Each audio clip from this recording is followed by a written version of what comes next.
23, 24, 6 साल बीत गए, 6 साल हो गए। 6 साल के बाद मेडिकल कॉलेज बन गया, आज तक बिल्डिंग पूरी नहीं हुई। हमारे चिमेट के चले जाएंगे कि भाई काम पूरा करो, हमने तो बिल्डिंग शुरू कर। यही कहकर की हालत है। वहां 17 कमरे बनाया, यही यहाँ की हालत है। कोई बनाया हो तो बताओ।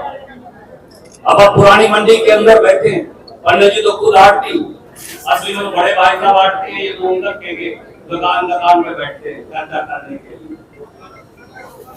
हमारे आरतीयों से इस बार क्या किया, 2.5% आदत से 46 रुपया कर दिया। रोकते फिरते किसान से थोड़ी आदत ली जाती थी, एफसीआई दिया करती थी। जो एफसीआई तिगड़े चौगड़े रेट के अंदर बेचती, और अब की बार क्या किया, 3000 क्विंटल की घटती दिखा दी। 75 लाख रुपए बहन जी, एक एक आरती दुकानदार से जाकर पूछिए, उससे जैसे जजिया कर वसूला करते थे ना, इस प्रकार से यहाँ की मंडी से इस प्रकार का जजिया कर इस बार वसूला गया। यह हालत जीन जिले की इन्होंने कर दी।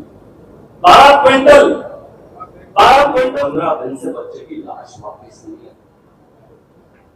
पहले 70 लाख रुपए, 60 लाख रुपया, 50 लाख रुपया देकर हम अपने बच्चे को विदेश में भेजते हैं, फिर 40 लाख रुपया देकर उसकी लाश वापस लाते हैं। यहां पहुंचा दिया बीजेपी ने इस प्रांत को। बड़े बुजुर्गों, ये बीजेपी कांग्रेस की लड़ाई नहीं बची, ये बीजेपी और इस प्रांत के लोगों की लड़ाई बची। क्या आपका खून खोलता नहीं मटोर का वो बच्चा आपका बेटा भी हो सकता था माँ जी, वो आपका बच्चा भी हो सकता था। यमुनानगर के 2 बच्चे 3 दिन पहले जलकर मर गए, आज तक लाश वापस नहीं आई। करनाल के मुख्यमंत्री जब होते थे मनोहर लाल खट्टर जी, उनके गांव के बच्चे, उनके हल्के के बच्चे मर गए, लाश वापस नहीं आई।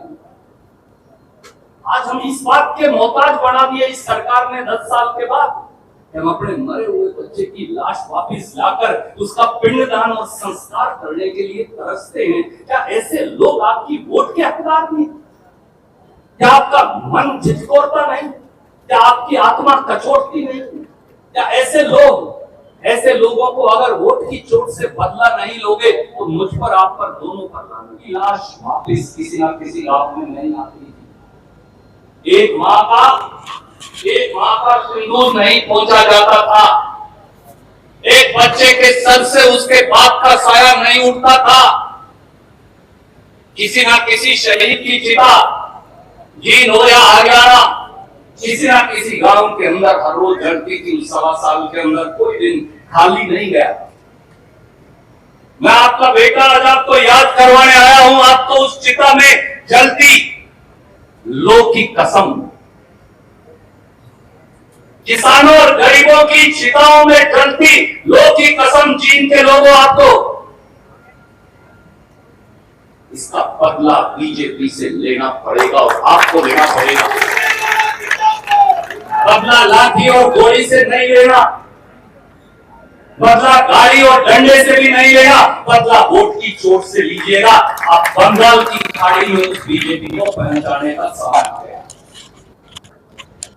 मैं आज आपसे पूछता हूं, इस जिले का एक नौजवान, आपका एक बेटा, आपका एक भाई, आपका एक साथी आज आपसे पूछता, जब रणवीर भारद्वाज एक एक दुकान, एक एक गांव के अंदर, एक एक दरवाजे पर दस्तखत देता, आप इसलिए नहीं कि उनको कुछ आपसे लेना, इसलिए कि दीन जिले को न्याय मिलना चाहिए।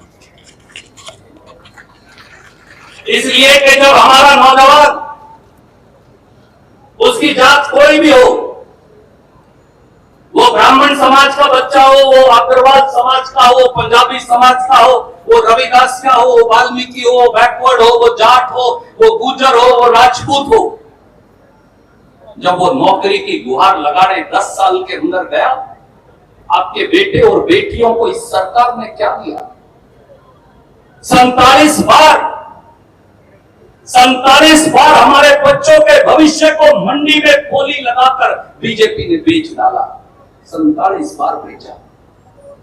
एक्साइज इंस्पेक्टर का पेपर बेचा, एग्रीकल्चर इंस्पेक्टर का पेपर बेचा, क्लर्क का पेपर बेचा, मास्टर का पेपर बेचा, जज का पेपर बेचा, एचसीएस अफसर का पेपर बेचा, चपरासी से लेकर जज तक वो सारे पेपर बीजेपी की सरकार ने बेचे। और मयूर बहन जी बात कर रहे थे, अब तो 8वीं 9वीं 10वीं 12वीं और बीए तक के पेपर भी ये बेचते हैं। ये इस प्रकार के जालिम जाबर बन गए।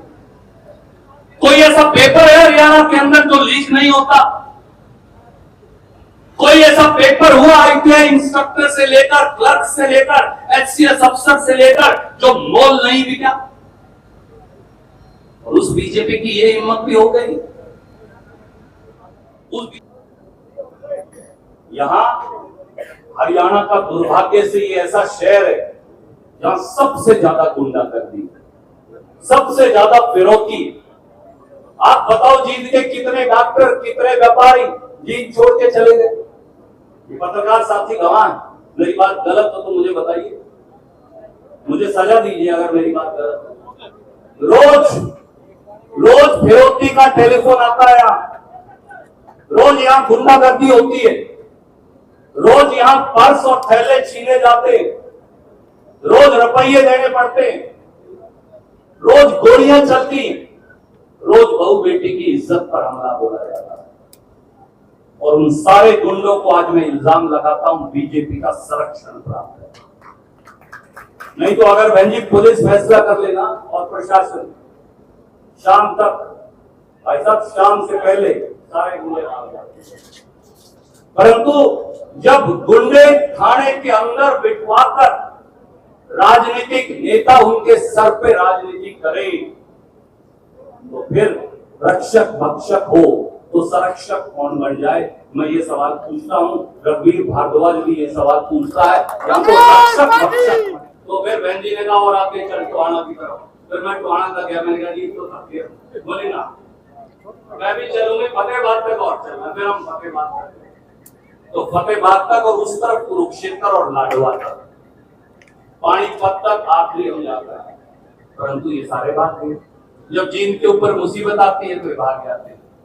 मैं आखिर में आपसे एक ही बात कहूंगा, 10 साल में बीजेपी ने किसान की आंख में आंसू दिए, पहलवान बेटियों की आंख में आंसू दिए, गरीब की आंख में आंसू दिए, व्यापारी की आंख में आंसू दिए, नौजवान की आंख में आंसू दिए, फौज के जवान की आंख में आंसू दिए, मेरी माताओं बहनों महिलाओं की आंख में आंसू दिए।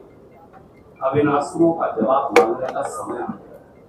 मैं केवल यही कहूंगा, मनोहर लाल खट्टर जी को भी, नायब सिंह सैनी जी को भी, नरेंद्र मोदी को भी एक ही आंसू, हमारी सरसों और धान की फसल को, हमारी कणक और बाड़ी की फसल को, हमारी तिलहन की फसल को पूरी कीमत देने का न्याय 2022 तक जो नरेंद्र मोदी ने वादा किया था, किसान की फसल की कीमत दुगनी करने का न्याय, किसान को अपने खेत और खलिहान में गुलाम ना बनाकर उसके खेत और खलिहान को धंधा सेठों की मंडी के अंदर ना बेचकर छोटे छोटे आड़ती, छोटे छोटे दुकानदार और किसान उनके भाईचारे को आगे बढ़ाने का न्याय।